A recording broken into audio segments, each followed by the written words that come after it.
Bonjour Boris Vallaud. Bonjour. Alors vous venez de publier En permanence chez Odile Jacob, un livre un peu inédit parce qu'il emprunte un style beaucoup plus littéraire que votre livre précédent.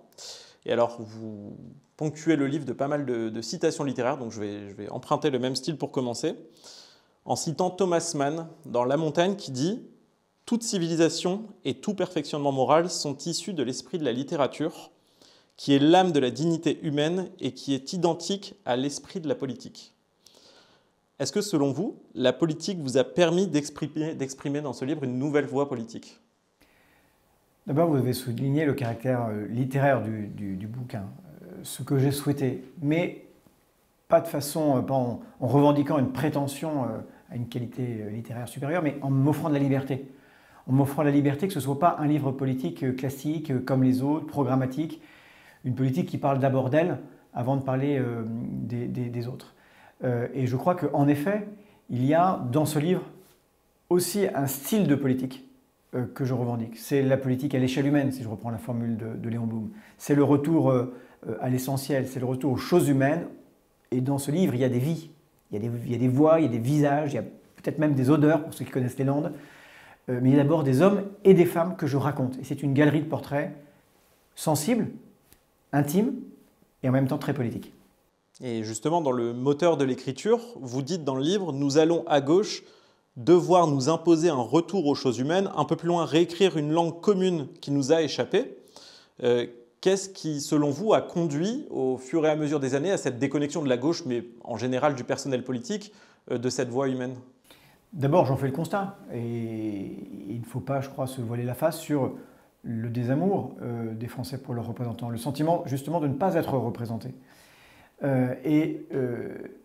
Peut-être parce que la politique a perdu de vue à la fois les raisons de se battre et les hommes et les femmes pour lesquels elles se battent. Et au fond, ce livre, c'est une façon de retrouver la vue. Beaucoup de celles et de ceux qui viennent me voir à ma permanence, au fond, sont taraudés par une question, au-delà de leurs difficultés personnelles. C'est est-ce qu'ils nous comprennent? Est-ce qu'ils savent ce que l'on vit? Est-ce qu'ils connaissent nos difficultés? Est-ce qu'ils savent juste comment ça se passe? Et d'ailleurs, il y a des gens qui viennent, ils n'ont rien à me demander. Ils viennent juste témoigner, ils viennent juste être écoutés. J'en ai qui viennent me dire « je suis juste venu vous dire comment ça se passe ». Ce que c'est être chômeur, ce que c'est être agriculteur retraité, ce que c'est qu'être maman d'un enfant en situation de handicap. Et c'est une façon de retrouver de la vérité, de la sincérité dans le rapport de la politique au réel. Voilà. C'est vrai que le livre essaye de redonner ce qui est peut-être le rôle essentiel de la politique. Et il y a une analogie permanente qui est faite. Alors dès le titre, en permanence, le lien avec En thérapie, la série. Mais vous vous qualifiez vous-même dans le livre en circonscription de l'assistant social, le médecin de campagne, le député traitant, et il y en a plusieurs comme ça. Et ça me questionne, est-ce que le rôle premier du politique ou de la politique en général, c'est de soigner les maux de la société et plus précisément les maux des individus qui la composent? J'essaie d'interroger ce qu'est le député, ou le député que je suis, et au fond la dualité de cette figure. Il y a le député à l'Assemblée nationale, qui est la voix, qui est parfois dans l'abstraction, qui s'élève au-dessus des contingences, qui est à la recherche de l'intérêt général, en tout cas on peut l'espérer. Et puis il y a le député des Landes, et ça ce sont les oreilles, c'est celui qui écoute, qui essaie de comprendre, d'écouter sans juger, et la question du jugement, de la politique qui fait de la morale, elle est quand même très présente. En tout cas, moi, je la ressens comme ça. Et je cherche le point de réconciliation entre ce député qui se baigne dans les vies et dans la singularité de ces vies, j'allais dire presque dans les intérêts particuliers, mais dont la somme font la possibilité de la recherche de l'intérêt général. Ces vies que je décris, une aide-soignante qui travaille dans un EHPAD, qui aime son métier, qui le fait d'ailleurs très bien, mais qui n'arrive plus à le faire correctement parce que les maisons de retraite manquent de bras, et que les siens d'ailleurs lui manquent aussi puisqu'elle a des troubles musculo-squelettiques. Cet agriculteur qui en réalité lutte pour vivre de son travail, et il bosse comme un dingo, je le rejoins à 5 h du matin, il est éleveur de veaux sous la mer, donc il a la tétée du matin. Tous ces gens-là, ils ont des vies singulières et en même temps des vies plurielles, parce que j'en ai rencontré beaucoup qui leur ressemblaient. Ils sont représentatifs de ces Françaises et de ces Français, et ce qu'eux vivent parfois comme des problèmes personnels, leurs difficultés à boucler les fins de mois, à faire valoir leurs droits auprès des administrations. Quand vous en faites l'addition, ça devient un problème collectif et un problème politique. Je ne le dis pas comme ça, mais d'une certaine manière, les gilets jaunes, je les ai vus dans ma permanence avant de les voir sur les ronds-points. La colère dans les urnes, je la vois dans ma permanence avant de la voir en effet dans les résultats des élections. C'est intéressant dans cette série de portraits, alors souvent des vies alors très sincères, mais des vies écorchées en fait pour beaucoup. Vous les recevez dans votre permanence, c'est intéressant, il y en a même certains qui s'étonnent que vous leur accordiez du temps et qui, vous le dites à un moment donné, ont le sentiment que votre temps est nettement plus précieux que le leur et c'est toujours un rapport à la politique intéressant à comprendre. Et on sent quand même chez vous un besoin profond de décrire ces vies dans ce qu'elles ont de plus sincère, de plus compliqué, de montrer les souffrances dans leur chair. Et ça donne moi, ça m'a donné le sentiment que vous aviez vraiment besoin de repasser par une expérience du sensible.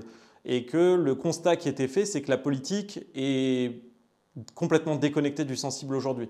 Est-ce que c'était un besoin éprouvé? Comment on fait justement pour être aussi cette chambre d'écho, accueillir toutes ces paroles, tous ces mots sans perdre espoir? Parce que c'est quand même un lourd tribut. Alors vous avez raison de dire, dû à votre question, les gens s'excusent de venir me déranger.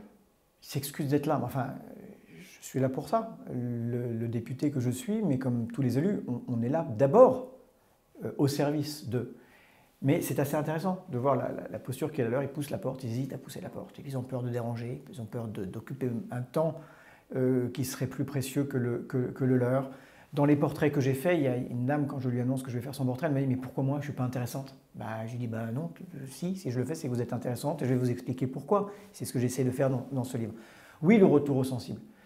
Le retour, l'altérité vraie, réelle, la commune humanité qui s'éprouve, qui s'apprivoise, qui se confie, qui apprend à se connaître, à se respecter, avec cette espèce d'égale dignité que l'on affirme dans la relation à l'autre. La question de la dignité, elle est centrale.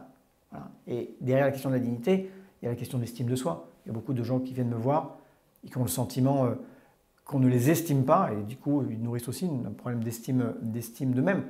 Il n'y a rien de désespéré dans ce que j'écris. C'est des vies difficiles. C'est toujours des vies difficiles, mais toujours affrontées avec courage. Et j'allais dire un courage heureux, parce que c'est des gens d'une extraordinaire générosité d'eux-mêmes. Quand je vais, et ça m'arrive souvent, en plus de la permanence, voir les gens dans leur domicile, chez eux, même dans les endroits où on sent qu'il y a les vies les plus difficiles, où manifestement on manque de tout, et je rentre dans la pièce dont je comprends quand c'est l'hiver que c'est la seule pièce qui est chauffée, il y a toujours l'attention à celui qu'on reçoit. Ils ont fait des crêpes, ils ont préparé un café. Et bien ça ne me porte pas au désespoir, ça me porte plutôt à l'espoir et à me dire en fait tout n'est pas foutu, tout n'est pas à abattre, tout n'est pas à reconstruire, mais tout est entre nos mains.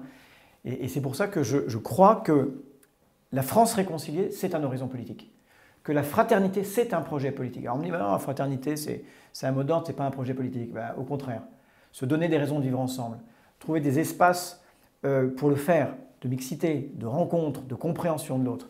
C'est la seule façon d'arracher les individus à la solitude dans laquelle, au fond, la société libérale les a plongés, les a atomisés au sens littéral du terme, d'atome, réduit à l'état d'atome. Et de ce point de vue, vous parlez notamment de ces citoyens rencontrés comme le chaînon manquant de la politique. Ce qui est intéressant comme expression, et la question qui se pose, c'est comment de manière plus structurelle, au-delà de l'expérience que vous avez vécue, expérience sensible, on fait ce travail de recréer du lien entre les citoyens et la politique. Est-ce que ça passe par une réforme structurelle de nos modes de scrutin? Est-ce que ça passe par une réforme de fonctionnement des partis? Est-ce que ça passe par une plus grande représentativité des citoyens au sein de la politique française? Quelles sont les pistes, ou en tout cas l'élan que vous voyez au regard de ces rencontres? Je dis à un moment dans le livre, j'inverse, vous savez, une formule qui dit finalement chacun d'entre nous est à 5 poignées de main du président de la République. Et je me pose la question, à combien de poignées de main le président de la République, lui, est-il des Françaises et des Français? Et la politique, c'est une façon de faire, c'est une façon d'être. Il y a des réformes institutionnelles qui peuvent sans doute permettre de raccommoder tout ça. On a un système institutionnel avec cette 5e République, et on le voit particulièrement là, qui est absolument incapable d'organiser de façon sereine le débat public, de construire les grands compromis républicains dont on a été capable dans l'histoire. Donc il y a ça, c'est, de mon point de vue, le régime parlementaire qui le peut. Mais au-delà de ça, quand je dis c'est une façon d'être, eh bien je pense qu'on ne peut pas construire un projet politique sans l'avoir éprouvé dans sa construction. Voilà. Et donc il faut cette permanence qui est la mienne, dans les mois et dans les années qui viennent, il faut que ce soit une gigantesque permanence partout en France qui nous permette, pas simplement dans le porte-à-porte assez convenu des campagnes électorales, mais de construire quelque chose qui ne soit pas, comme je le dis, à côté de la plaque. Ça ne veut pas dire renoncer à ses convictions. Souvent, je vais vous dire, on a les mêmes, mais il faut les faire partager, il faut trouver le mot pour les partager, il faut parler la langue des gens, quoi. Voilà. Donc réinventer la politique, c'est surtout un sujet de méthode. C'est un sujet de façon d'être. Voilà. Quand je dis que souvent la politique est surchargée en morale, elle l'est quand on reçoit des gens. Je l'ai éprouvé et je m'en suis fait d'une certaine manière le procès. J'étais encombré de ce que je suis, sociologiquement, socialement, professionnellement. Il faut s'en débarrasser d'une certaine manière. C'est-à-dire soi-même faire disparaître ces frontières invisibles entre les hommes et les femmes. Quand je dis la politique est surchargée en morale, il n'y a pas de politique sociale qui ne soit pas prescriptrice d'une façon de vivre. Évidemment, la caricature a sans doute été l'éphémère ministre de l'Éducation nationale qui avait une opinion sur la façon dont il fallait élever ses enfants et une opinion sur l'école publique qu'elle ne connaissait pas. Mais c'est vrai qu'on peut avoir tendance à avoir une opinion sur la façon dont les gens élèvent leurs enfants, quelles sont leurs pratiques culturelles et sportives, ce qu'ils mangent, etc., etc. Bah, ça met de la distance. Ça met de la distance. Plus globalement, pour à nouveau changer la vie des gens et faire donner le sentiment que la politique peut changer la vie. Alors vous vous dites devenir un marchand de soleil face au marchand de sommeil, face à cette dame qui rêve d'avoir une chambre exposée plein sud dans le livre. Il s'agit de recréer donc du commun et un discours qui soit apaisé. Est-ce que vous pensez que la gauche est capable d'aller vers cette solution quand on regarde notamment aujourd'hui une forme de balkanisation aussi de la politique avec la création de micro-initiatives un peu partout? Comment on recrée du commun quand la politique elle-même est plus morcelée que jamais? Que des initiatives émergent ici et là, je trouve ça moins inquiétant que l'atonie du débat. En revanche, ce dont il faut sortir, c'est de l'invective et de la politique qui ne parle que d'elle-même. Voilà. Et le sentiment de beaucoup, c'est que nous ne parlons que de nous. Que de nous, et en fait, ça n'intéresse personne. Et la réalité, c'est que ça ne m'intéresse pas tellement non plus. Moi, je veux qu'on remette l'humain au cœur de nos préoccupations, mais dans nos discours, dans nos récits, dans nos propositions, dans notre façon de faire de la politique, c'est absolument indispensable. Ça veut dire quoi, cette France réconciliée? Ça veut dire qu'il y a les outils et les espaces de la réconciliation. L'outil principal, c'est le service public. Et au cœur de ce service public, je pense que l'école doit redevenir le creuset qu'elle a cessé d'être, à force de séparatisme scolaire, à force de ségrégation sociale dans le logement et dès lors dans l'école. La question de la mixité sociale à l'école, pour moi, elle est majeure. On ne peut pas construire une nation de gens qui prétendent vivre ensemble si on ne grandit pas ensemble, si les destins sont déterminés, j'allais dire, à la naissance et au berceau. C'est le fameux ordre des choses que Léon Blum disait qu'il fallait renverser, et c'est ça, être de gauche. Les quelques expériences de mixité sociale dans les collèges, qui avaient été lancées en 2016, pour celles qui sont allées au bout, ont montré leur bien fondé. Je pense à ce qui a été fait à Toulouse, au Mirail. Sébastien Massini, qui est président du département, était très investi, avec Najat Vallaud-Belkacem, qui était la ministre de l'Éducation nationale à l'origine de ces expérimentations. Et bien, les enfants qui allaient dans le collège du Mirail ont été dispersés dans des collèges de centre-ville. Eh bien, ils étaient du Mirail, ils sont de Toulouse. Ils étaient du Mirail, ils sont de ces établissements scolaires. Ils rejoignent les résultats nationaux de réussite au brevet, d'orientation dans la filière générale. Eh bien, toutes ces frontières que personne ne voit, mais que chacun éprouve dans sa vie personnelle, il faut toujours les repousser. Voilà le sens de l'engagement à gauche. Ça, c'est un outil. Et puis, il y a les espaces. Je dis les espaces de mixité sociale. C'est l'école, mais c'est aussi l'espace public. C'est que nous partagions des espaces publics. J'ai parfois, de façon totalement caricaturale, mais c'est une illustration, l'habitude de dire que peut-être l'un des actes de politique culturelle les plus forts de ces dernières années, c'est d'avoir mis des pianos dans des gares. Parce qu'autour de ce piano, vous voyez des gens de toutes les conditions qui n'arrivent pas des mêmes endroits et qui ne vont pas dans les mêmes lieux se rencontrer et partager un moment ensemble. Et au piano, voyez des gens, des autodidactes, qui finalement, sans que ce soit une sorte d'atavisme familial, se montrent des virtuoses. Et moi, dans les Landes, j'y vois un modèle, pardon, ce petit chauvinisme lando-landais, mais vous savez, on va dans les mêmes écoles, on fréquente les mêmes salles de basket, on fréquente les mêmes écoles de musique et les harmonies municipales, et on vit même dans les mêmes EHPAD, parce qu'il n'y a pas d'EHPAD à but lucratif dans les Landes. Riches ou pauvres, vous êtes pris en charge de la même manière, et plutôt pas mal. Et peut-être pour finir, est-ce que l'un des premiers espaces qui doit faire son autocritique, ce n'est pas le parti politique lui-même, alors quel qu'il soit, mais qui est aujourd'hui un espace encore intrinsèquement perclus de ségrégation et de non-mixité sociale? Bien sûr, et vous avez raison de dire que nous devons penser nos formes de militantisme, nos formes d'engagement, nous devons aller vers. Ce que moi j'ai relevé aussi dans ma façon de faire de la politique, dans les rencontres que j'ai pu faire, c'est que ça suscite aussi des vocations, des envies d'engagement. Et je retrouve parfois celles et ceux que j'ai accompagnés s'investir dans un comité des fêtes. Mais c'est ça aussi l'engagement et faire de la politique, c'est-à-dire se mettre au service de la cité, de la police. Et je le vois aussi sur les listes des conseils municipaux. Eh ben, il faut qu'on soit capable de ça, qu'on soit capable de former aussi nos militants et de leur dire que, y compris dans le militantisme, ça ne doit pas être écrit au berceau. Si, pour terminer, vous deviez me dire ce qui vous pousse encore aujourd'hui et qui vous maintient une énergie pour poursuivre votre combat politique, en quelques mots?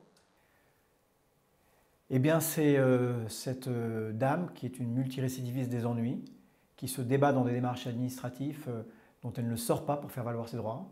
C'est cette maman d'un enfant en situation de handicap qui invente un avenir à son fils et que j'essaye d'accompagner. C'est ce jeune mineur non accompagné qui vient de Guinée-Conakry, qui a traversé les déserts et la Méditerranée et qui aujourd'hui participe au concours de meilleur apprenti de France et espère un jour pouvoir voter en France, c'est-à-dire être français.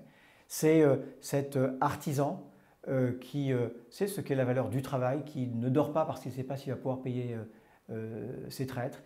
Et puis c'est tous ces gens-là qui, en dépit de vies difficiles, sont toujours disponibles pour les autres. Et donc, parfois, j'ai le sentiment que c'est ça qui me porte. C'est ça, ce point de réconciliation. C'est ça, pour moi, vous savez, il y a dans le mouvement entre Paris et les Landes, entre l'Assemblée nationale et ma circonscription, au fond, un battement de cœur. Voilà. Et ben, c'est celui de ma politique. Merci beaucoup, Boris Vallaud.